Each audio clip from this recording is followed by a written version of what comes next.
כמה היה משלם האילם שיוכל לדבר, או אחרי שיוכל לשמוע, או העיוור שיוכל לראות, או החולה מסוכן שיבריא. בוודאי, כל מה שיש לו, אין אותו. אז כמה אנחנו חייבים לדעת לחולים שיוכל לראות כל רגע ורגע, כל נשימה ונשימה.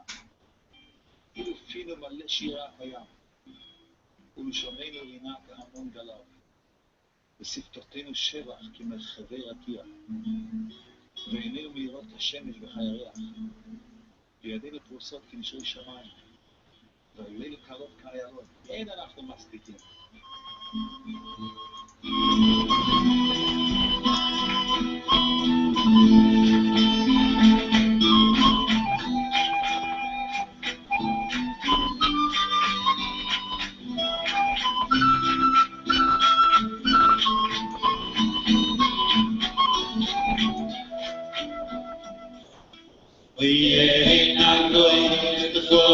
Hashem Elokeinu, Olam Hazeh v'yezulosco, Shlomo Malkeinu, Oelecha Yeholam Abod, Ein Adonai Hashem Elokeinu, Olam Hazeh v'yezulosco, Shlomo Malkeinu, Oelecha Yeholam Abod. Oyevet v'chol lo yaleinu, v'yimos HaMoshiach, yehi Kohen Moshiach, Yisrael HaMeshiach, Yevet v'chol lo yaleinu, v'yimos HaMoshiach, yehi Kohen Moshiach,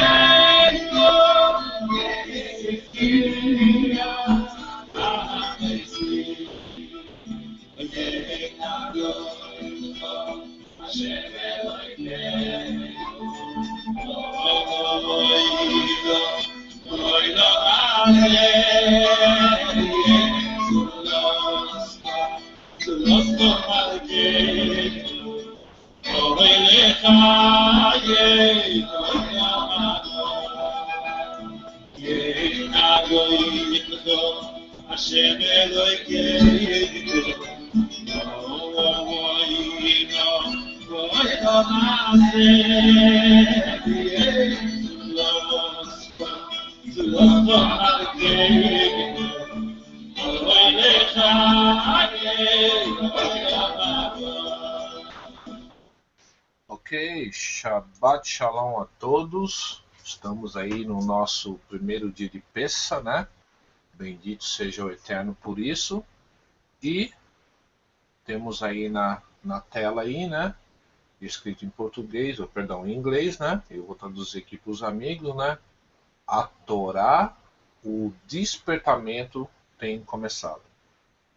Dando continuidade ao estudo de Isaías, falando sobre a restauração da casa de Israel. Vou estar repetindo algumas coisas rapidamente, só para a gente estar sempre firmando o nosso pensamento, para nós poder entender direitinho o que está acontecendo aqui. Então eu vou estar compartilhando alguns textos que já lemos, né, nas semanas passadas, e eu faço questão de repetir para podermos estar, que seja inculcado, né, isso na nossa mente. Então temos Salmos 40, versículo 7, no livro está escrito a meu respeito. Temos em Salmos 89, 34, não violarei a minha aliança, nem modificarei as promessas dos meus lábios. É uma promessa do Eterno, que tudo que ele disse não vai ser modificado, transformado, dilacerado, amputado, modificado de alguma forma ou espécie, né? Lembrando, de novo, não querendo ser crítico, mas eu tenho que ser crítico, que nós temos um sistema de religioso que faz exatamente isso com a escritura. Eles dilaceram, cortam, picotam, isolam, né? Para poder dar força, né, à teologia deles. Então é necessário fazer assim, porque se não fazem assim, então a teologia deles desce morro abaixo e perde força, né? Então existe uma promessa: não violarei a minha aliança, nem modificarei as promessas dos meus lábios. Mateus 1:21, falando do nascimento do Mashiach, ela dará luz a um filho e você deverá dar-lhe o nome de Yeshua, porque ele salvará o seu povo dos seus pecados. Não é salvar o povo da Torá, não, viu, meus queridos? É salvar do pecado. O que é pecado? Violação da Torá. Temos aqui Hebreus 10:7, confirmando o que já foi dito lá em Salmos. Então eu disse: aqui estou, no livro está escrito a meu respeito, vim para fazer a vontade do Eterno. Temos um alerta do Mashiach em relação a esses tempos que nós estamos vivendo, né? E Yeshua respondeu: cuidado que ninguém os engane.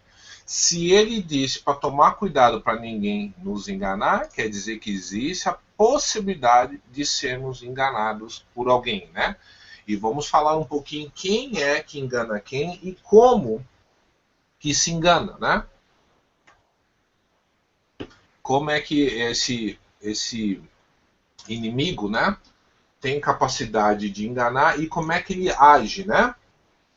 E Lucas 24:44, e disse-lhe: são estas as palavras que vos disse, estando ainda convosco. Ou seja, durante o ministério do Mashiach, que eu entendo que não foi 3 anos e meio, outro dia nós vamos falar a respeito disso, e sim as 70 semanas de Daniel foram cumpridas no Mashiach. Ou seja, ele gastou 70 semanas para ministrar sobre um povo que só conhecia a Torá, só conhecia os profetas, não estavam contaminados com o cristianismo e mesmo assim teve problema. Então, convinha que se cumprisse tudo o que de mim estava escrito na lei de Moshe, nos profetas e nos salmos. Então, o próprio Mashiach está falando: ó, a lei de Moisés fala de mim, os profetas e os salmos também falam de mim. João 10:10, o Mashiach fala a respeito de um rebanho, né? Ele fala que ele tem um outro aprisco, e esse aprisco não está relacionado a gentios, não que não possa ser também, tá? Mas esse aprisco está falando sobre a restauração da casa de Israel. Lembra Atos 1, versículos 6, 5 e 7, está falando sobre essa restauração. Que existia o quê? Já existia diáspora, Israel já estava espalhado no meio das nações, completamente perdida, precisando ser restaurada, né? Temos aqui um chamado de Jeremias, né? Acusação contra Israel, né? A palavra do Eterno veio a mim, vá proclamar aos ouvidos de Jerusalém, eu me lembro da sua fidelidade quando você era jovem, como noiva, você me amava e me seguia pelo deserto, por uma terra não semeada. Lembrando que sempre vai ter termos agrícola, né, na escritura. Israel, meu povo, era santo para o Eterno, os primeiros frutos da sua colheita, todos os que o devoravam eram considerados culpados e a desgraça os alcançava, declara o Eterno. Ou seja, o Eterno está sempre chamando Israel, né, a um renovo, uma aliança renovada, né? Nós vamos ver isso constantemente nas Escrituras. Semana passada, a Sheila trouxe um texto incrível, né, que fala sobre Deuteronômio 32:2, goteje a minha doutrina como chuva. Tá vendo? Outro termo agrícola. Destile o meu dito sobre o orvalho, como chuvisco sobre a erva e como gotas de água sobre a relva. Semana passada falamos sobre os falsos profetas, né?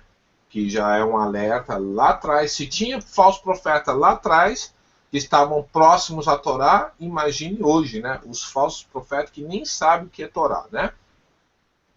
Lemos esse texto, né? Difragamos esse texto, explicamos, né? Que fala sobre homens que não têm água, né? Ó, esses homens são fontes sem água, né? Não tem água, mas não é água de beber. A Torá é comparado com água. Lembra que o Mashiach falou que se você crê em mim, dentro de vós, né? Surgirão como rios de água viva, né? Então, falando que esses falsos profetas são rios de águas secas, né? Ou seja, não são fontes, né? Não tem água alguma, né? Jeremias 31:10. Ouçam a palavra do Eterno, ó nações, e proclamem nas ilhas distantes, aquele que dispersou Israel o reunirá, e como um pastor vigiará o seu rebanho. Lembra João 10 aqui? Vamos lá aqui de novo, né? Eu sou o bom pastor dá a sua vida pelas ovelhas, né? No 16, tenho outras ovelhas. Quem são essas ovelhas? Somos nós, que estávamos perdidos, semeados nas nações, no engano, na mentira, né? Bom, essa foi apenas uma recapitulação, né, do que foi dito, né, semana passada, e eu espero que os irmãos estejam vendo esses estudos pelo menos umas 4 vezes, que é para realmente haver um entendimento bem claro, né, do que realmente está sendo dito, né, e o que não está sendo dito. Então vamos para Isaías 47, que é o pivô, né, de estudo, né? Vamos ler aqui, vamos associar, vamos estar falando de várias coisas ao mesmo tempo, que porém estão todas conectadas, né? Com o que realmente o Mashiach tem falado ao seu povo Israel. Deixa eu fechar algumas traduções aqui, não necessitando todas elas, né? Às vezes as pessoas falam, mas por que você usa a Bíblia cristã? Eu prefiro usar algo que o cristão está familiarizado, né? Lembrando que a nossa visão é alcançar as ovelhas perdidas da casa de Israel. As ovelhas perdidas da casa de Israel não estão no judaísmo, elas estão no cristianismo, estão na macumba, estão no Seixonoé, estão espalhadas pelos mundos. Mas a maioria de Efraim e Manassés se encontra nos templos evangélicos e é esse o nosso gol. Então eu prefiro usar uma ferramenta criada por eles mesmos, ao invés de estar usando uma tradução que tem nomes difíceis, essa coisa toda, tá?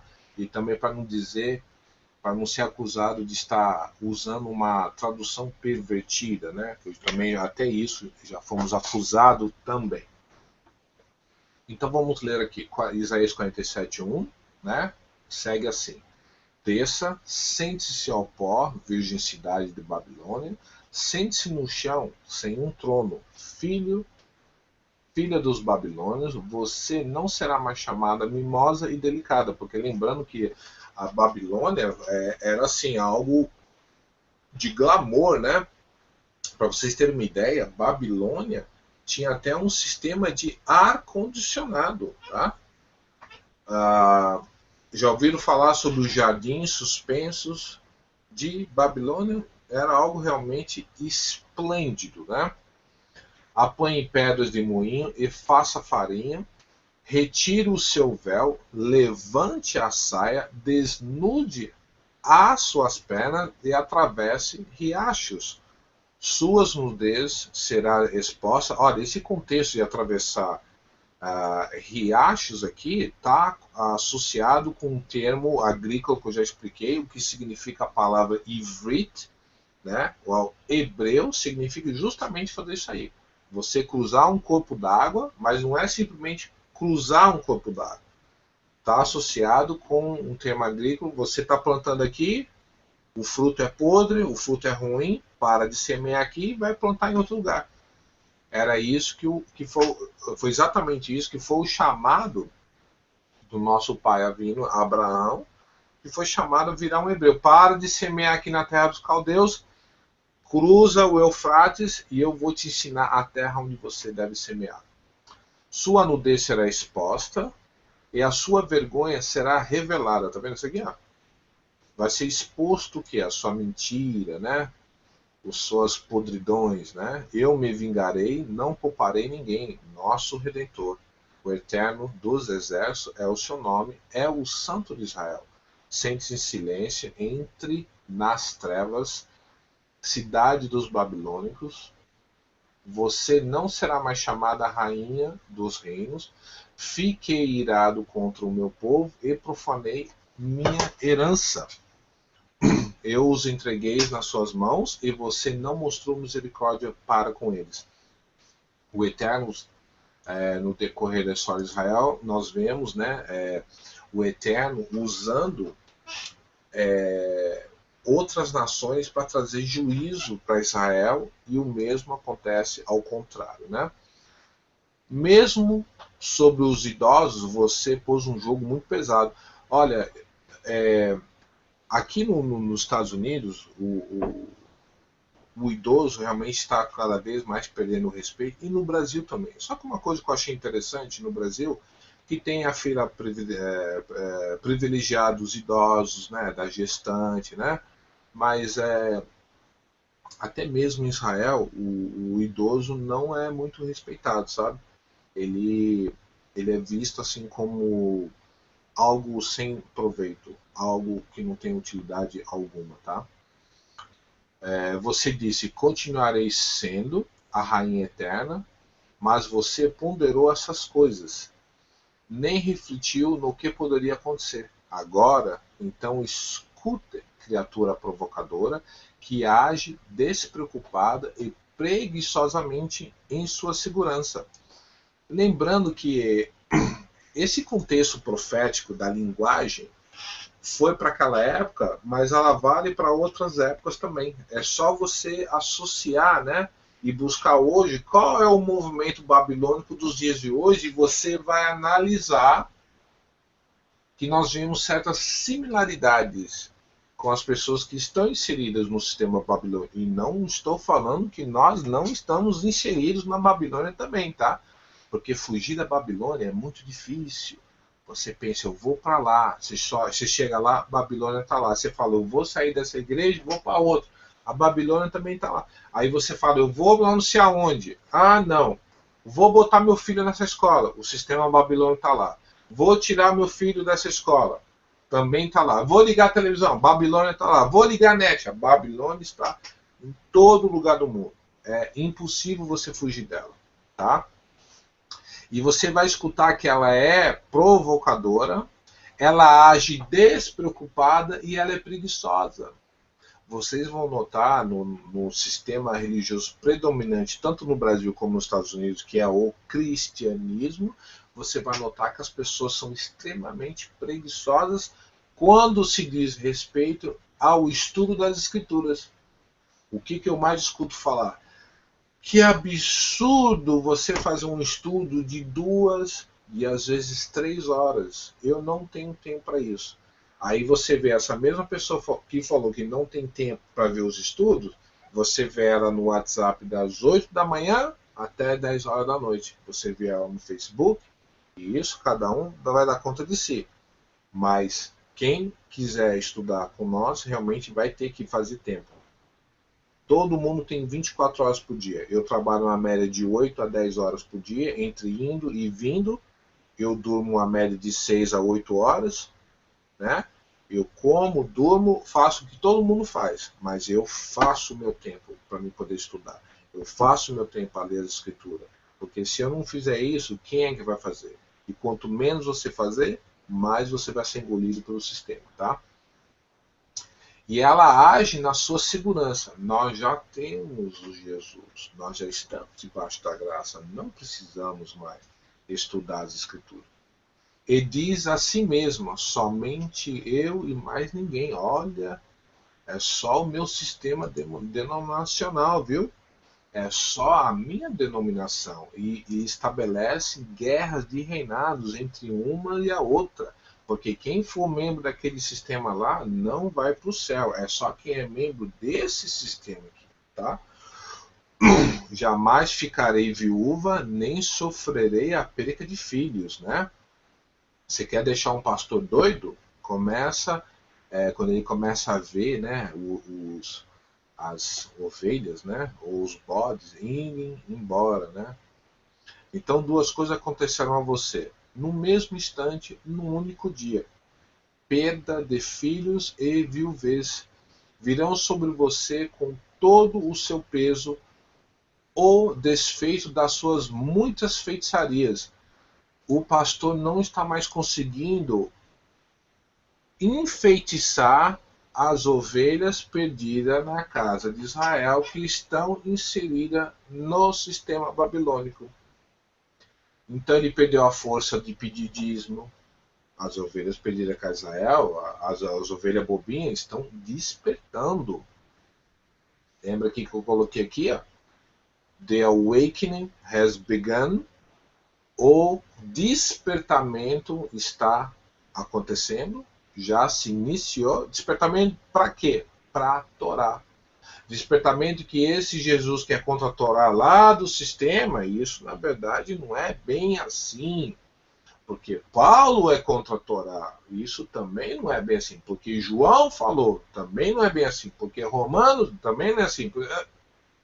Porque o que nós estamos fazendo através dessa série de estudos nós estamos fazendo? Estamos desmembrando os textos que eles usam lá na Babilônia para enfeitiçar o povo e colocar o Mashiach contra o Eterno. Então temos no sistema babilônico o Mashiach que se opõe ao Eterno, porém não é isso que está dizendo. Ou seja, o que o tio Bill está querendo dizer?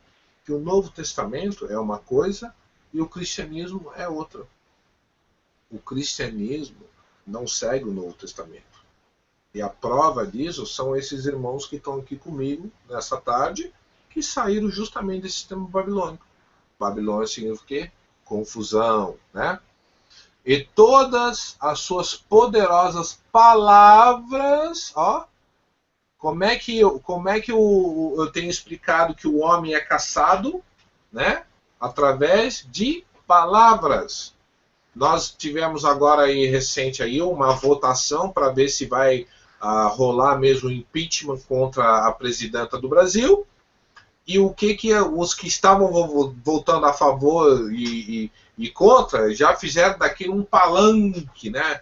Pelo meu povo, pela minha amada Goiânia, pela minha avó, pelo meu cachorro, pelo meu gatinho, pelo meu bichinho de... Eles fizeram aquilo um palanque de pregação. Então, através de palavras, você encanta. Olha como ele fala bonito. Olha que lindas as palavras que ele escolhe. Né? Você confiou em sua impiedade e disse: ninguém me vê. Só sabedoria e conhecimento a engana. Mas o meu pastor, Bill, ele faz curso de teologia, viu? Que, para quem não sabe, os cursos de teologia, ela tem uma patente da Igreja Católica, tá? Se você realmente quer um curso de teologia realmente válido, né? Você tem que bater lá na porta da Igreja Católica e pegar com ela, tá? Porque a patente do curso de teologia é católico, tá?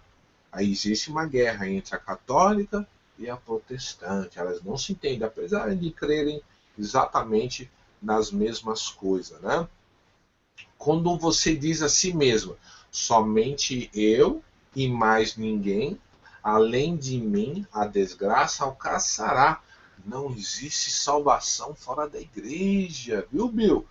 Você é um judeu, que você não crê em Jesus, você tem que converter para o cristianismo e virar judeu. Tem que comprar sua árvore de Natal, você tem que abandonar as práticas da Torá, você tem que se batizar na Trindade. É só a salvação, é só com nós. A desgraça alcançará e você não saberá como a esconjurá-la. Cairá sobre você um mal do qual você não poderá proteger-se. Com um resgate, uma catástrofe que você não poderá prever cairá repetidamente sobre você. Continua então em suas palavras mágicas e encantamento, tá vendo? É ordem, deixa continuar. E com suas muitas feitiçarias, nas quais você tem se afadigado, desde a infância. Você vê que logo no início do cristianismo ele caminhou bem, né? Perdão, o cristianismo na verdade surgiu 300 anos depois do evento do Mashiach, né? Mas desde do início do movimento já começaram os problemas, porque existe um alerta em Atos, né? Paulo alertando o povo que após a morte dos apóstolos a coisa ia começar a desandar. E realmente isso que aconteceu, né? Desde a infância talvez você consiga, talvez provoque pavor, todos os conselhos que você recebeu. Quais são os conselhos? A Torá. E o que eles fizeram? Criaram concílios para abolir, né, as instruções da Torá. Só a deixaram extenuada. Deixe seus astrólogos se apresentarem, aqueles fitadores de estrelas que fazem predições de mês a mês, que eles o salvem daquilo, né? Não é bem assim que acontece lá no cristianismo. Você vai lá, aí vem um profeta e ele faz uma adivinhação para você. Você está vendo que mudou os termos, né? Que eu sei que cristão não consulta astrologia, mas ele consulta alguém que consulta um Deus que revela coisa para eles, né? Que aqueles a salvem daquilo que está vindo sobre você. Sem dúvida, eles são como restolho e o fogo os consumirá. Eles não podem nem mesmo salvar-se. O poder das chamas, aqui não existe brasas para aquecer ninguém. Não há fogueira para a gente. Sentar-se ao lado, isso é tudo o que eles podem fazer por você. Esses com quem você se afadigou e com quem teve negócios escusos desde a infância. Cada um deles prossegue em seu erro, não há ninguém que possa salvá-lo. Ou seja, veja bem, nós temos o livro de Apocalipse, eu não vou nem lá para não perder tempo, que fala, sai dela, povo meu. Para quê? Para não inquirir os pecados da Babilônia, né? Então essa Babilônia já tinha deixado de existir, mas lá em Apocalipse ela volta de novo. Ou seja, a Babilônia nunca morreu. Nós temos a imagem de Daniel, né? Aquela estrutura, né, do sonho, né? E nós temos no finalzinho lá, né, que só o Mashiach vai derrubar essa estrutura, nós temos os pés dessa estátua, que é ferro e barro junto. E estão misturados.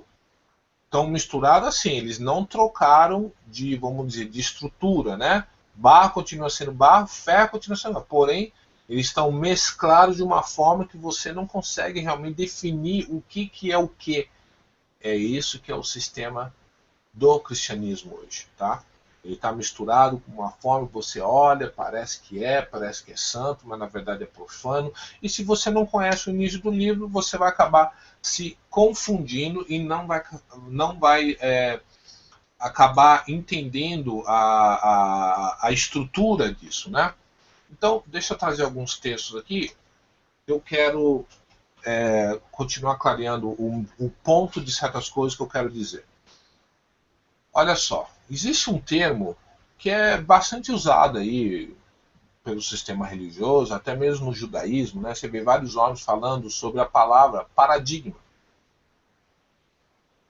E vamos analisar um pouco essa palavra, o significado dela. Mas antes disso, deixa eu mostrar uma foto aqui, para que a gente possa analisar certas coisas.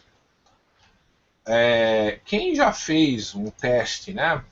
Você vai fazer um teste, né? De, sei lá, cursinho, né? Temos a Aline aí que ou já está fazendo cursinho, ou já entrou para a faculdade, né? E você tem essa oportunidade de escolher, né? Certos múltiplas escolhas, né? Perguntas que você tem que responder com múltiplas escolhas, né?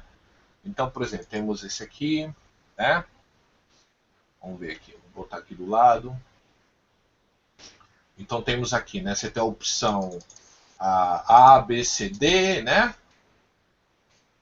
Temos essa aqui também a mesma coisa, ou seja, você lê a resposta e você pode escolher A, B, C, D. Não tem a outra opção, não existe uma outra, como é que se diz? Outra escolha. assim, vamos dizer, né? Lembrando que a palavra herege está associada em escolher, né? Então, aquele que escolhe, né?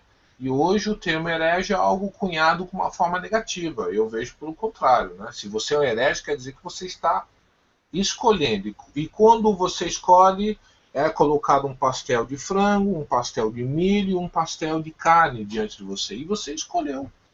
Quando você... Qual é o contrário de ser herege? O contrário de ser herege é aquele que não tem escolha. Aquele que é incapaz de escolher. Então, vamos pegar essas fotos aqui para a gente poder fazer uma análise, né? Olha que interessante isso aqui, que eu achei enquanto eu estava buscando as palavras que poderiam se associar com paradigma, antes de ler, né? Olha que interessante. Então temos aqui, ó, como transformar os modelos mentais em novos elementos do sistema. Então temos o início aqui, ações, resultados de outros atores do sistema.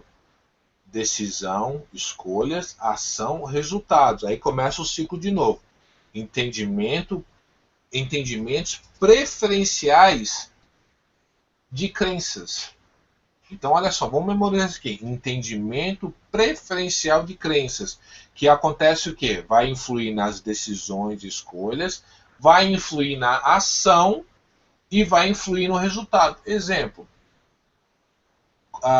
Quando você vai falar com um cristão, que tem uma teologia grego-romana, você vai falar com ele sobre o sábado, por exemplo. Então você começa a falar com ele sobre o Shabá.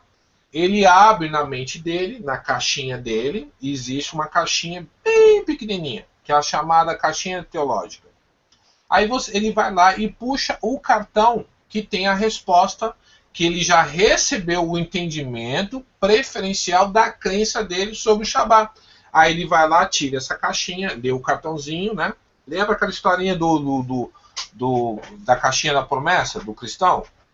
Que só tem coisa boa, né? Aí ele vai lá, inclusive minha esposa tem um desse, né? Eu acho um horror isso, parece uma macumba, né? Aí você vai lá, né? Chacoalha a caixinha, aí você fecha o olho, mexe o dedo e tira um cartãozinho. Então, no cristianismo tem algo parecido com isso. Mas é mentalmente, né? É mental, né? Aí a pessoa vai e tira a Sheila também disse que tem a caixinha da promessa. Ok. Aí ela vai e tira essa caixinha da promessa e ali tem um versículo bonitinho, né? Algo bom. Vamos ver se a gente acha alguma coisa aqui, só para o pessoal saber exatamente o que eu estou falando. Vamos ver. Caixinha de promessas. Vamos ver se a gente acha alguma coisa aqui. Será que tem? Esse Google realmente é fenomenal, né? Aqui, ó, achei. Olha que lindo aqui, ó. Olha, caixinha da promessa. Olha essa aqui, ó. Tá vendo? Ó, que lindo. Aí tem só os versículos lindos, maravilhosos. Não sei, se é uma pessoa meio preguiçosa, não gosta de estudar a Bíblia, aí você puxa a caixinha da promessa. Esse é o meu versículo do dia, né? E tá isso aí, né? Ó, tem alguém aqui ó, com um X aqui condenando a caixinha da promessa. Ó, ó, jogue fora a sua caixinha de promessa. Uau! Né? Então, vamos fechar aqui.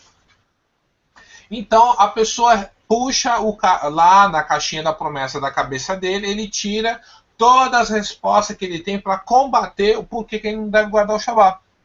Então, ele já recebeu lá no sistema o entendimento, uma preferência de crença, né? Aí isso influi o quê? Na decisão e na escolha dele, influi a ação dele e influi no resultado da vida dele. Então temos aqui ações, resultados de outros atores do sistema. Então tem um pastor que está influenciando ele a essas decisões, tá? Então vamos ver o que o que são esses paradigmas, entendeu? Eu já dei uma referência, né? Então vamos ler aqui, vou aumentar aqui um pouquinho. Vou aumentar aqui um pouquinho e olha o que está dizendo aqui, ó. Paradigma é um padrão a seguir, ó. Tá aqui, ó, olha só. Deixa eu ver se eu consigo prender isso aqui. Ok, ó. Olha que interessante. Estão dando para ver direitinho, né? Ok. Paradigma é um modelo ou padrão a seguir. Etimologicamente, esse termo tem origem no grego paradigma, que significa modelo ou padrão, correspondendo a algo que vai servir de modelo ou exemplo a ser seguido a ser seguido em determinada situação. Nós vemos várias vezes o nosso grande apóstolo Paulo falar assim, né? Me imitem a mim, porque eu imito o Messias, né? Aí o cristão fala que ele imita Cristo, mas o Cristo não guarda domingo, não come coisa imunda, não celebra o Natal, ou seja, o Cristo não faz nada do que o cristão faz, mas ele diz porque ele já recebeu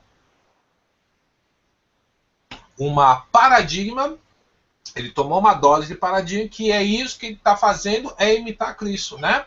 Então, olha só, são as normas orientadoras de um grupo que estabelece limites e que determina como um indivíduo deve agir dentro desses limites, entendeu?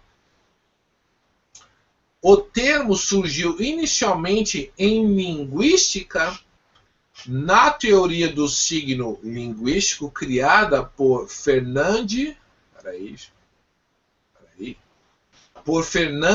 Saussure, no qual relaciona o signo ao conjunto de elementos que constitui a língua.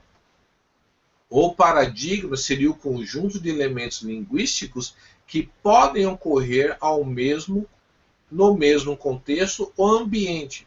Os elementos são substituídos por outros que vão ocupar a mesma posição. Por exemplo, a gramática do verbo cantar serve de paradigma à primeira conjugação, porque irá se flexionar em várias formas e outros verbos terminados em ar seguirão esse modelo. Na filosofia, um paradigma está relacionado com epistemologia, sendo que para Platão, olha que começa agora, você está vendo a penetração, né, da linha de pensamento grega, e eu não estou falando que tem nada de errado com a linha de pensamento grega, porque o judaísmo se usa isso também. A escritura, ela também nos instrui a andar dentro de um paradigma, que nós temos um exemplo em Isaías 8, né? Isaías 8 fala, aquele que não anda no paradigma da Torá, você não tem nem que conversar com ele, não tem nem que gastar o WhatsApp com ele, né? Na filosofia, um paradigma está relacionado com epistemologia, sendo que, para Platão, um paradigma remete para um modelo, tá vendo? Não tem nada demais você imitar o seu rabino, desde que seu rabino esteja andando na Torá. Relacionado com o mundo exemplar das ideias, no qual faz parte o mundo sensível. Saiba mais sobre o significado de epistemologia. A gente pode clicar aqui. O norte-americano Thomas Samuel Kuhn, 1922-1923, físico e filósofo da ciência, no seu livro A Estrutura das Revoluções Científicas, designou como paradigma as realizações científicas que geram modelos que, por período mais ou menos longo, de modo mais ou menos explícito, orienta o desenvolvimento posterior das pesquisas, inclusivamente na busca da solução para os problemas por eles suscitados. O paradigma é um princípio, teoria ou conhecimento originado da pesquisa em um campo científico. Uma referência inicial que servirá de modelo para as novas pesquisas. Ok, temos aqui vários exemplos, né, de paradigmas e etc. Está vendo que, paradigma trabalhista, está vendo que existe uma extensão, né,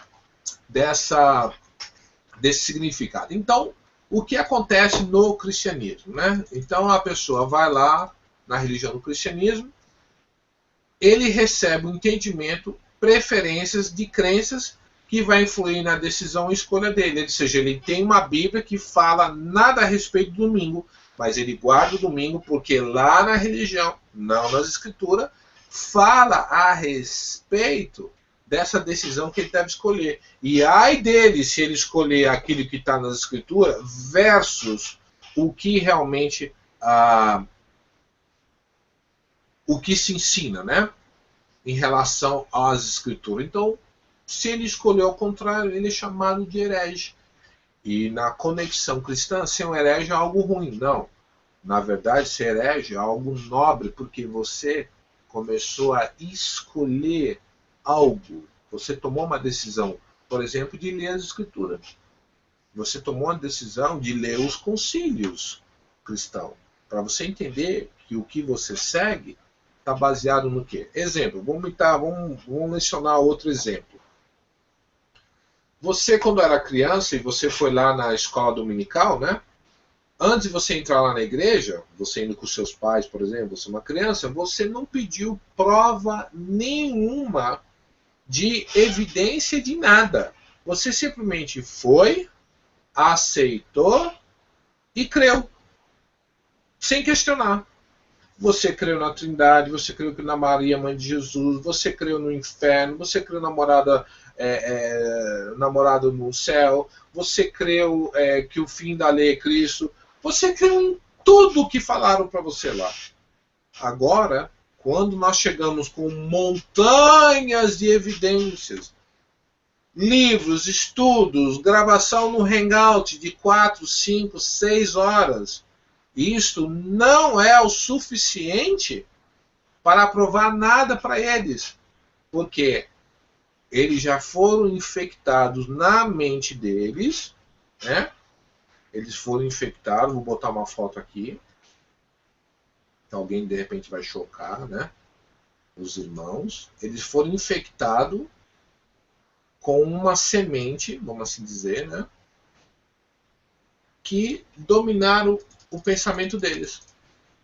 Então temos aqui alguém botando uma marquinha neles, né? Para que a pessoa sem visão, né? Sem olho, né? Com aquela coisa, parece um zumbi, né?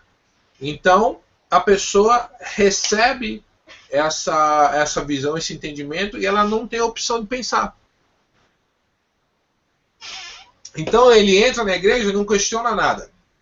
E eu quero dizer aqui, não se arrependam do seu tempo que você gastou na igreja, porque foi o início. Foi o começo. Tá?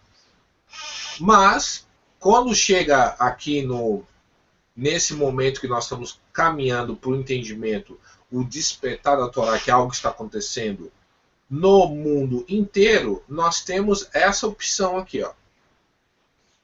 Deixa eu mostrar aqui, ó. Tá vendo?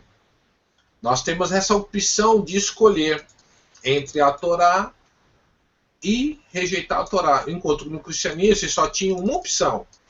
O paradigma do cristianismo é rejeitar a Torá.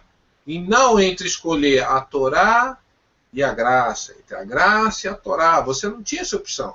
A única opção de escolha que você recebeu foi isso aqui. Ó. A é cristianismo, B é cristianismo, C é cristianismo. Qualquer um que você marcar aqui dá no mesmo. Ou seja, agora nós estamos dando uma opção para esses que estão inseridos na Babilônia, no sistema da confusão, que estão hipnotizados pelo sistema, nós estamos dando a possibilidade de adicionar um T aqui, ó. T, que significa Torá. Então nós podemos adicionar aqui, ó, amigo, peraí, você não precisa sair do sistema se você não quiser, mas agora você pode ser um herege como nós e ter o poder de escolha. Então na provinha aqui, ó, nós colocamos o T. Você pode pegar o lápis, marcar o T e colocar o quê? A escolha da Torá. De andar nos mandamentos. De ouvir a voz do Mashiach sem a contaminação da igreja. Então é isso que nós estamos dando essa opção. E nós damos avalanches de, por exemplo, provas que a Trindade é uma farsa, que não existe morada no céu, que não existe morada no inferno. Só que eles estão tantos anos ouvindo isso que literalmente a opção de escolha deles ficou limitada, que eles não podem escolher além daquilo que o sistema permite, que uma vez que você optou ao contrário, vai afetar na sua decisão de escolha, vai afetar na sua ação e vai afetar no resultado.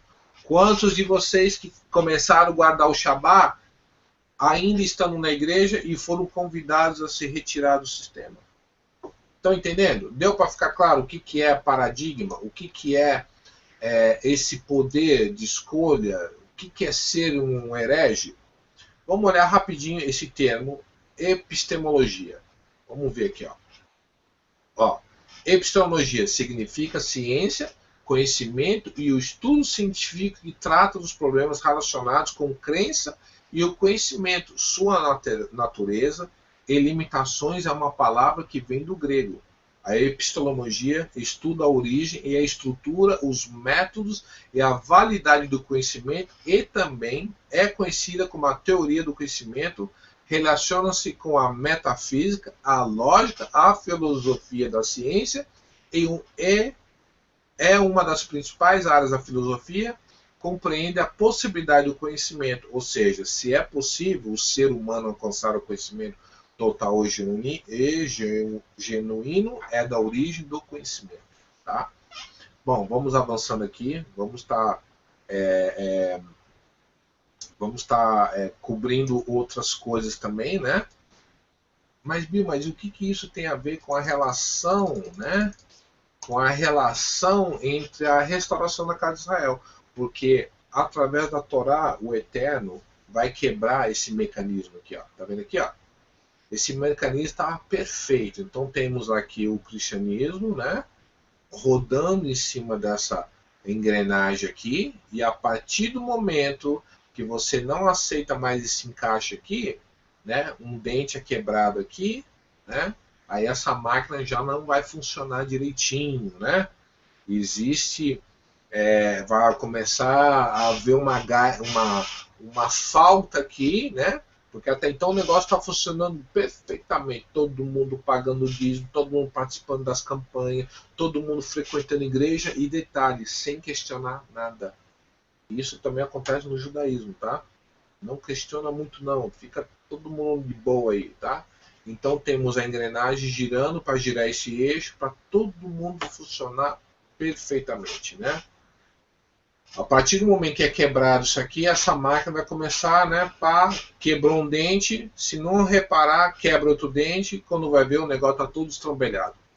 Por isso que temos aí muitos desigrejados, mas também não foram para a Torá. Então, a partir do momento que você é um dentinho aqui, e você começa a receber o entendimento da Torá, você vai ver que esse encaixe aqui é uma coisa manipulada. Tá entendendo? Exemplo, hoje à tarde eu estava conversando com alguns cristãos, só conversamos sobre 3 coisas.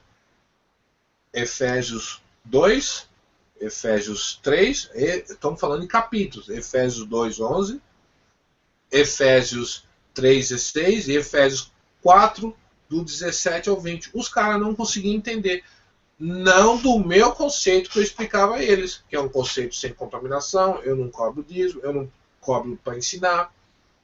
Mas da forma que eu estava explicando, conforme o que realmente o texto diz, não encaixa na mente deles, porque já estão contaminados com um sistema que não permite esse encaixe. Essa forma, Bill, que você explica, dói aos nossos ouvidos, porque nós nunca ouvimos falar coisas parecidas com a qual você está falando. Então isso chega a ferir aos ouvidos. Bom, vamos avançar aqui. Semana passada eu falei sobre Ezequiel 37 e eu descobri algo, assim, na minha opinião, algo fenomenal, tá? Do qual eu realmente me impressionei e eu quero compartilhar rapidamente com os irmãos aqui, tá? Então vamos lá para Ezequiel 37, vamos ler um pouquinho desse texto e vamos tentar encaixar algumas coisas rapidamente aqui. Olha só. Não vou ler o texto todo para não ficar muito extenso, tá? Mas temos aqui a visão dos ossos secos, né? Temos aqui o profeta tendo uma visão, nós entendemos que essa visão está relacionada a Israel, porque nós temos hoje o Estado de Israel, né? E na última instância, né? Tá aqui ó, o texto, ó, mas não havia o Espírito neles, né? E aí diz assim, a seguir ele me disse, profetiza o Espírito, profetize, filho do homem, diga-me, assim diz o soberano, o eterno, venha desde os 4 ventos o Espírito e sopre dentro desses mortos para que vivam. Lembrando lá que no jardim, né, o Eterno fez o homem e soprou dentro dele o espírito de vida, né? Então entendemos que Israel só vai ser despertada, né, através dos espíritos, do Espírito Eterno, né? Olha que diz assim: e quando eu abrir os seus túmulos, eu os fizer sair, vocês, meu povo, ó, é o povo do Eterno que está nos túmulos, saberão que eu sou eterno. Isso é algo muito lindo e poderoso, porque a experiência que nós estamos tendo é exatamente essa. É um reavivamento dos mortos. E é justamente isso que o nosso amigo Paulo está falando em Romanos 11, né? Que quando esses ramos que foram quebrados foram recém-enxertados de novo na oliveira verdadeira, que não é a igreja, que é Israel, mas é Israel que crê no Mashiach, que anda na Torá, vai ser uma experiência como se tivesse sido ressurgido dos mortos, né? Porém o meu espírito em vocês, e vocês viverão, e eu estabelecerei em sua própria terra. Ou seja, o restabelecimento da terra de Israel é algo gradativo, né? E no final recebe o espírito, né? Então olha que interessante aqui. Olha só. Olha essa profecia. Essa palavra do Eterno veio a mim, Ezequiel. Filho do homem, escreve num pedaço de madeira. Peraí, deixa eu achar uma fotinha aqui. Que é para a gente poder estar vendo que vai visualmente, né, vai nos ajudar, né, essa visão, né? Peraí, aqui. Olha que interessante. Filho do homem, escreve num pedaço de madeira pertencente a Judá e aos israelitas, seus companheiros. Depois escreve no outro pedaço de madeira, vara de Efraim, pertencente a José e toda a nação de Israel, seus companheiros. Junte-nas numa única vara para que se torne uma só em sua mão. Vamos rapidinho aqui. Vamos para Efésios 2. Para você ver que Paulo conhecia esse texto. Paulo, um estudante da Torá, ele conhecia, né, os profetas, etc. Né? Olha o que fala aqui.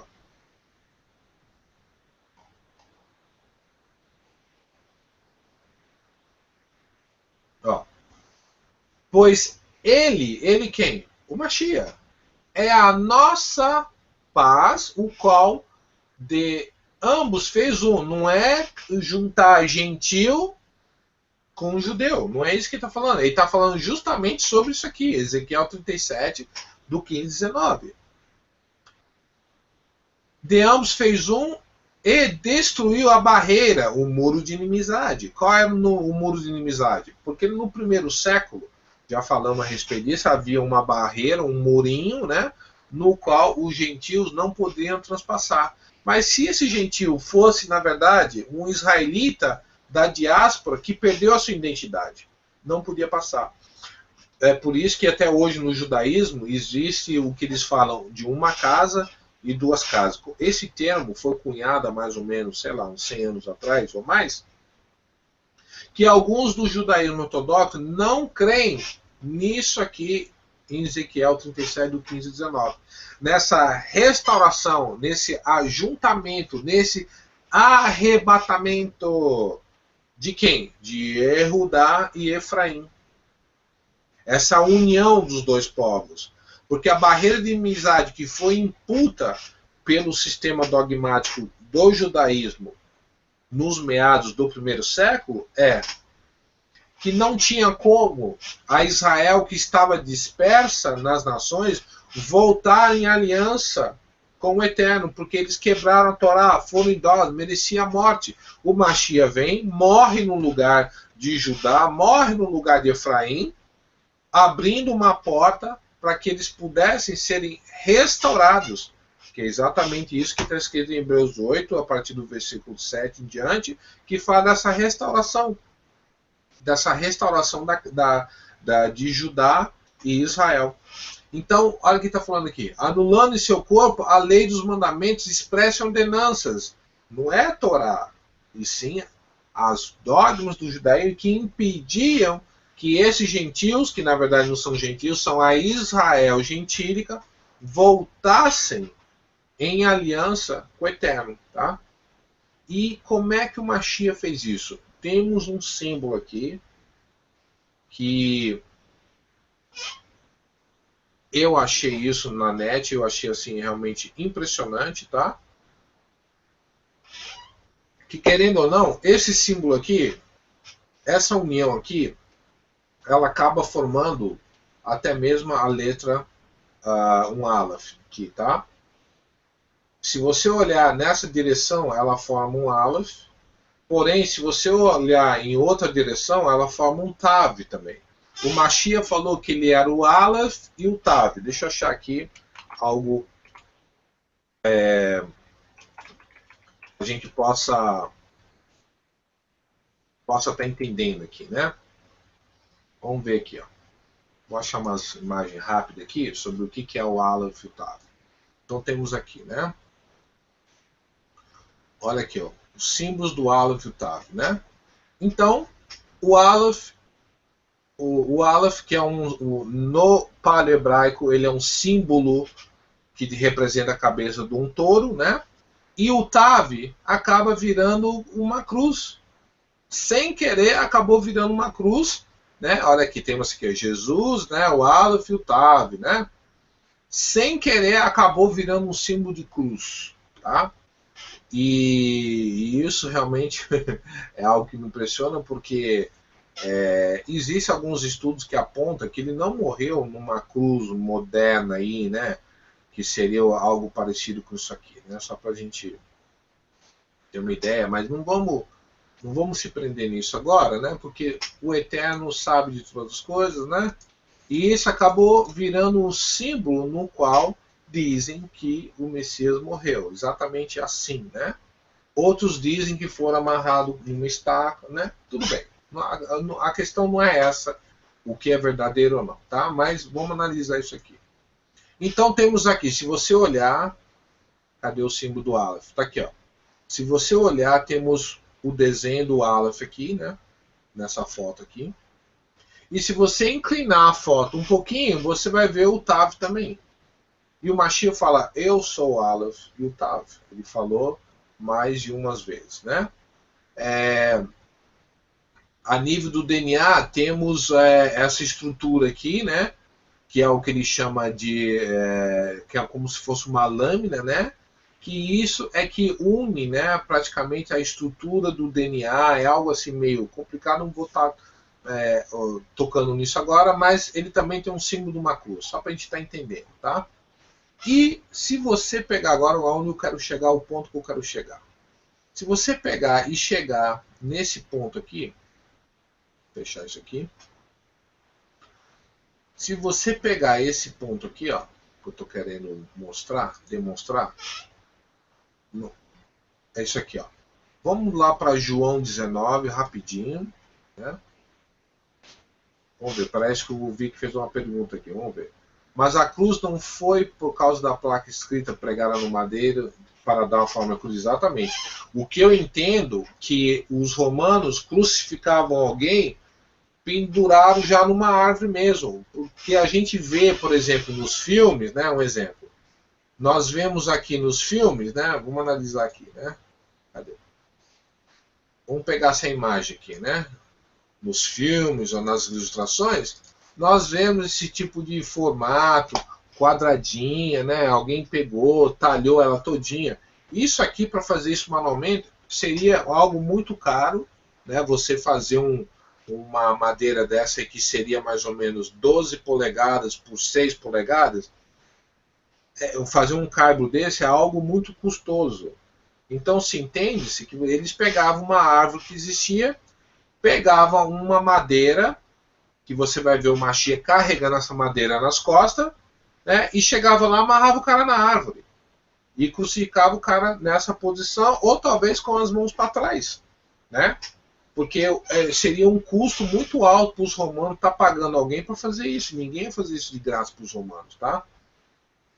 Então vamos voltar aqui, olha só.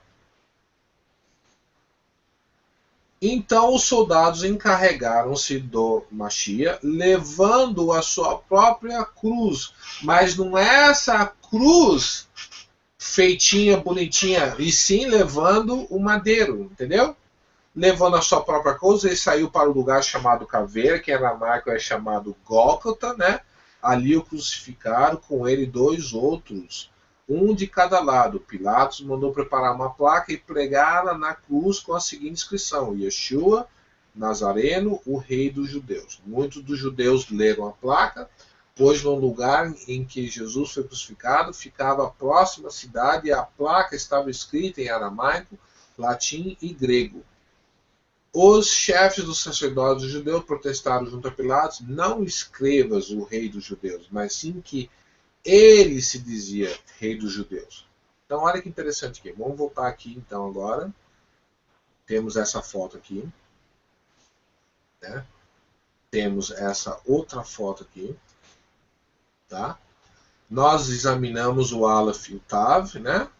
E agora vamos analisar isso aqui. Olha que interessante.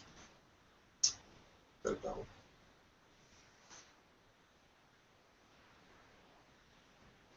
Olha que interessante.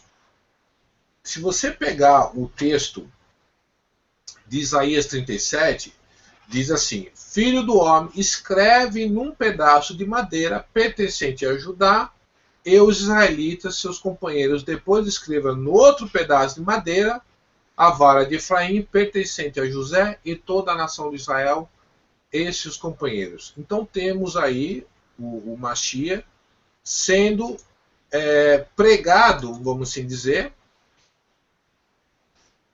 na união de 2 madeiras. Então, profeticamente falando, ele está cumprindo com Ezequiel 37.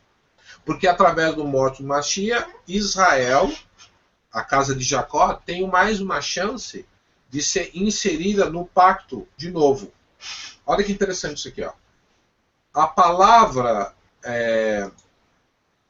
a letra Shem, que tem uma associação no para-hebraico de destruidor, lembrando que a palavra Shalom significa aquele que destrói as autoridades que causam o caos.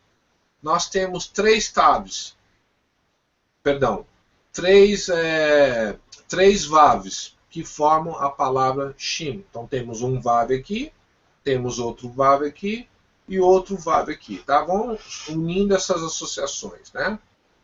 Então temos o Machia cumprindo com a profecia de Ezequiel 37, né?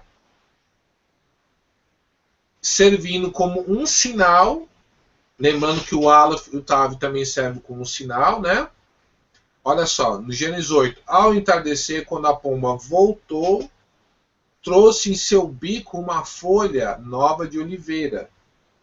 Então, se entende-se que essa árvore nada mais era do que um braço de uma oliveira, tá? Profeticamente falando, né? Olha que interessante isso aqui. Deixa eu trazer mais uma outra conexão aqui. Só um minuto. Eu tinha guardado uma foto aqui, mas parece que não guardou. Olha que interessante aqui. Existe uma bebida aqui nos Estados Unidos que chama Monster. E essa bebida, o nome dessa bebida, ela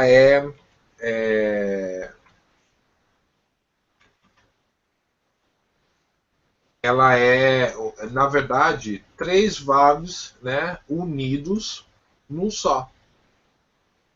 Deixa eu salvar essa foto aqui. Só um minutinho pra gente. Então, tem essa bebida, né? Não é bebida alcoólica, ela é aqueles energéticos, né? E um cristão achou isso aí e está falando que isso aí é a marca da besta, né? Então vamos analisar aqui. Porque o número VAV, ele tem um valor numérico de 6, né?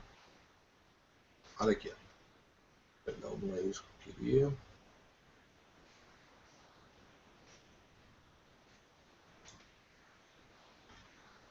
Deixa eu achar aqui. Ok, tá aqui. Então temos aqui o número Vav, ele tem um valor numérico de 6, né? Acho que está dando para vocês verem. Deixa eu aumentar aqui um pouco. Então temos aqui, o Vav ele tem um valor numérico de 6, está aqui, né? Por quê? Porque é a sexta letra do alfabeto, então ela tem esse valor, né? Número 6. Então se você unir o famoso 666 lá, que falam lá em Apocalipse, né? Vamos se tirar uma conclusão de que que o sinal da besta é o Vav, tá? Mas não é bem isso, tá? Então tá vendo aqui, ó, temos 3 Vavs aqui, né? Então temos 3 pregos aí, né? Vamos assim dizer, que o significado da palavra Vav, né? No palehebraico ela é representada por um prego, né? Então olha que interessante aqui. O que eu descobri? Se você escrever essa frase, essas duas frases aqui temos 2 frases, né? Uma, filho do homem escreva num pedaço de madeira pertencente a Judá e os israelitas e seus companheiros. Depois escreva no outro pedaço de madeira a vara de Efraim, pertencente a José e toda a nação de Israel e seus companheiros. Olha que interessante, o que nós temos aqui? Deixa eu fechar umas telas aqui, porque senão acabando ficando muita coisa. Olha que interessante. O que nós temos aqui? Ó? Aqui é o início da frase em relação, né, ao filho do homem. Escreve num pedaço de madeira pertencente a Judá e os israelitas, seus companheiros. Depois escreva. Então, essa frase está escrita aqui em hebraico, tá? Eu não vou ler porque eu não tenho capacidade de ler isso em hebraico, tá? E temos a outra frase, pegando aqui da esquerda, da direita para a esquerda, né? Depois escreve no outro pedaço de madeira a vara de Efraim, pertencente a José e toda a nação de Israel, seus companheiros. Então temos a união dessas 2 frases, porém, o autor disso aqui não fui eu, tá? Não posso ter crédito sobre isso. Quem fez isso foi um cara com estudo chamado Brad Scott. Ele achou os pontos aonde tem as letras Vav nesse texto. E olha que interessante. Então acabou aparecendo aqui, deixa eu puxar isso aqui um pouquinho mais. Acabou aparecendo no texto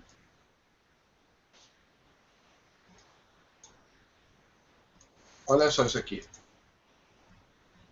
Acabou formando uma cruz. Nessa cruz temos uma Vav aqui. Lembrando que a Vav é representada por um prego. Temos outra Vav aqui, que seria a união dessa cruz. Temos outra Vav aqui, que seria essa outra mão aqui do Mashiach. Temos uma Vav no meio, mas essa Vav no meio está associada a onde? Vocês lembram que o soldado romano pegou uma lança e perfurou o Mashiach do lado? E temos mais embaixo, não precisa colocar no gráfico aqui, na foto, o Mashiach sendo segurado, pregado no madeiro com uma outra Vav aqui. Está vendo aqui? Abriu, mas nós cremos que foi, tudo bem, não estou falando se foi dessa forma a crucificação ou não. O que eu estou falando é que existe uma associação de algo, porque a maioria do mundo inteiro que nós conhecemos, eles creem que foram assim. Só estou falando isso. Da mesma forma que, será que o Eterno sabia que o cristianismo iria movimentar a posição do livro de Malaquias e colocaria como se fosse o último livro do Tanakh, sendo que isso não é verdade? Porém, em Malaquias 4, nós temos uma mensagem para o cristão, que diz lá, não se esqueçam da lei de Moisés. Mesmo que eles estão se focando só em Malaquias 3:10. Estão entendendo, meus queridos, o que eu estou querendo dizer? Nada foi pego de surpresa. Vamos supor que realmente não é essa forma que ele foi crucificado. Mas isso também muda muito pouco. Eu estou falando da associação que esse cara com estudo, chamado Brad Scott, conseguiu associar, e realmente foi algo que acabou assim, dizendo, assim, me impressionou em relação a essa associação de conseguir achar essas literalmente 5 taves, né, que você olhar aqui numa contemporânea, né, numa crucificação contemporânea para os dias de hoje. Não estou nem falando se foi assim ou deixou de ser, né? Nós temos essa união dessas vaves. E lembrando agora, voltando nos paradigmas. Então, já foi vendida uma ideia, um paradigma que foi crucificado assim. E eu não estou falando que foi ou deixou de ser, tá? Isso é algo que a gente pode estar explorando mais para frente. A questão não é essa. A questão é que foi vendida essa ideia, esse paradigma. Então, nós temos aqui um sinal. Temos um sinal do Aleph Tav, que o Mashiach falou, que ele era o Aleph Tav, né? Nós temos o Aleph Tav sendo cumprido aqui, né? Através desse sinal. Essa união. E profeticamente, através desse sinal, está acontecendo o quê? A união da casa de Israel junto com o povo de Judá. Apesar que Judá não queira saber de nós, mas nós sabemos que nós somos parte desse contexto, e o sinal que está cumprindo nas nossas vidas é justamente esse sinal da cruz aqui, ó. Porque querendo ou não, foi por aqui que começou. O Jesus morreu na cruz.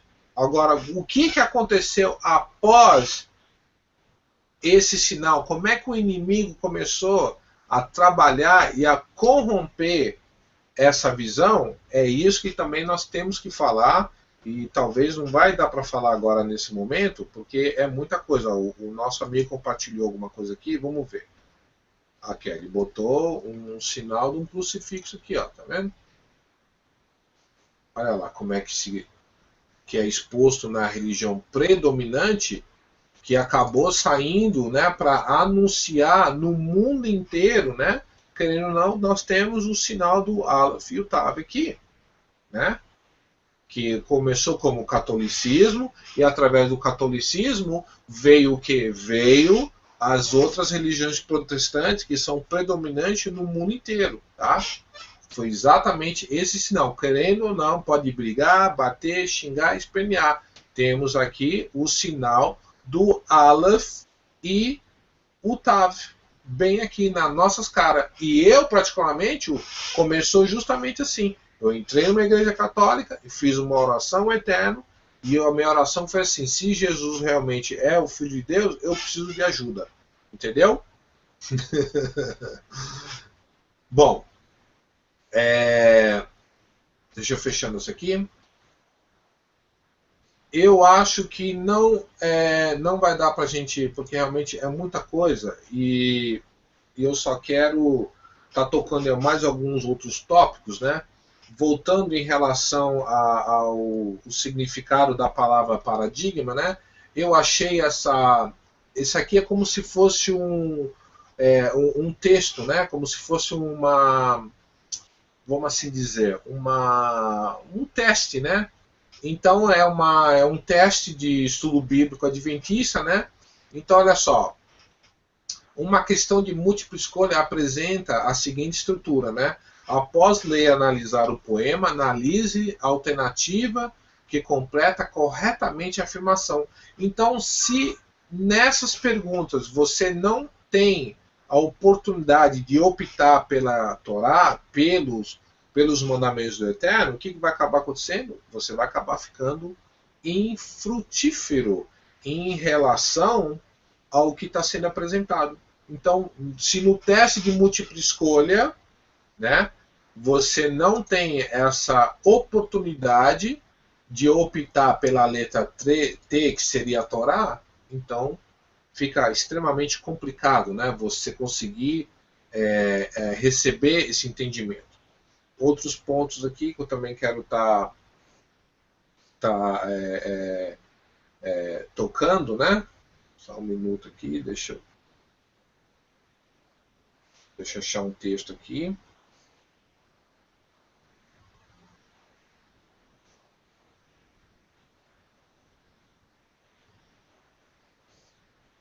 Tem um dicionário chamado o Webster.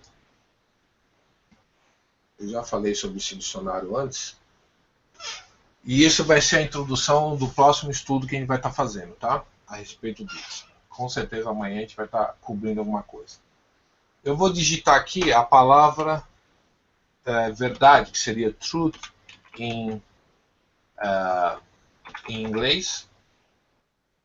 E vamos ver o que aparece aqui. Olha que interessante. O interessante desse dicionário, olha só, a origem dele é de 1828. Naquela época, nos Estados Unidos, tinha essa visão que tudo era baseado nas escrituras. Então, a correlação que o autor do dicionário dá para a palavra verdade, por exemplo, está associada com textos bíblicos. Então, eu fiz uma tradução aqui, né, só para a gente, no Google mesmo aqui. Então, por exemplo, o que está acontecendo aqui? Só para a gente saber, né? Então, temos aqui, olha só. Esse, eu copiei ele aqui e botei aqui para a gente poder ler, né? Então, se você perguntasse para esse dicionário o que significa a verdade, eu já falei que verdade é assim, né? De acordo com o filósofo grego. Se foi verdade ontem, no passado, tem que ser verdade hoje e tem que ser verdade amanhã. No cristianismo, isso foi uma verdade, a Torá foi uma verdade. Hoje, não é mais verdade e amanhã também já nem pensar, né, de ser uma verdade. Então, quando você estuda as palavras e procura uma definição nesse dicionário de Webster de 1828, você encontra a verdade assim, que verdade é um substantivo, conformidade com o fato ou realidade, exatamente de acordo com aquilo que é, foi ou será. Tá vendo aqui? A verdade da história constitui todo o seu valor. Contamos com a verdade nas profecias bíblicas. Ó, a minha boca profere a verdade. Provérbios 8:7. Consagra-nos na tua verdade. Tua palavra é verdade. Que palavra que seria a verdade, né, dentro do conceito bíblico, né? De acordo com o Salmo 142, a tua justiça é eterna e a sua Torá é a verdade. Olha que interessante. Dando continuidade aqui. Verdadeiro estado de fatos ou de coisas, ou dever de um tribunal de justiça, é descobrir as testemunhas da verdade, são jurados de declarar a verdade, toda a verdade e nada além da verdade. Conformidade das palavras para pensamentos, que é chamado verdade moral, será verdade e não consegue manter a sua palavra? Veracidade e pureza da falsidade, prática de falar, disposição habitual para falar a verdade, com quando dizemos um homem a um homem de verdade. O parecer correto, fidelidade, ó, tá vendo? Aparece até mesmo o significado da palavra emuná, né? E nós entendemos que emuná significa ser fiel ao Eterno. Ser fiel ao Eterno, você andar na palavra do Eterno. Os pensamentos de prazer passado é verdade. A honestidade e virtude, ele deve aparecer que a malícia recai verdade, exatidão, conformidade à regra. Arados para ir verdade depende muito da veracidade da obra de ferro, fora de uso. Fato real de apenas o princípio, estado real das coisas. Existem inúmeras verdades com as quais não estamos familiarizados. Sinceridade, Deus é Espírito e os que o adoram em Espírito e verdade. Você está vendo? Não vou ler tudo porque é muita coisa. Você está vendo que nesse dicionário usava-se referências bíblicas para estipular o que é verdade e o que deixa de ser verdade. Então, você quer saber mais o que é verdade? Você vai lá na Escritura e começa a ler e você vai ter um entendimento mais amplo da verdade, tá? Bom, eu vou encerrando por aqui. Amanhã eu quero dar continuidade a esse estudo, tá? E eu vou estar falando também um pouco da tal da marca da besta. O que realmente é essa marca da besta, ou deixa de ser? Por quê? Por que eu estou falando isso? No meio da confusão que está no sistema babilônico hoje, se você vem por aqui, ó, eu vou botar aqui, vou fazer uma pesquisa aqui, ó, colocar aqui, ó, The Mark of the Beast na Bíblia. E vai aparecer aqui, vamos colocar imagens, né? Vai aparecer uma multitude de coisas. Então, uns creem que a marca da besta é um microchip. Uns creem que é a Igreja Católica. Outros falam que é o Islã. Outros falam que são os judeus. O outro fala que é a igreja. O outro fala que é isso. O outro fala que é o computador. O outro fala que é o presidente Obama. O outro fala que é a Dilma. O outro fala que é isso. O outro fala que é o Papa. O outro fala que é o dinheiro. E assim vai indo por diante, né? E você pode guardar aí mais ou menos, gastar horas, anos, dias, meses e chegar a conclusão nenhuma. Porque, por exemplo, teve uma época nos Estados Unidos que quando eles lançaram o que seria no Brasil o CPF, os cristãos achavam que o CPF era a marca da besta.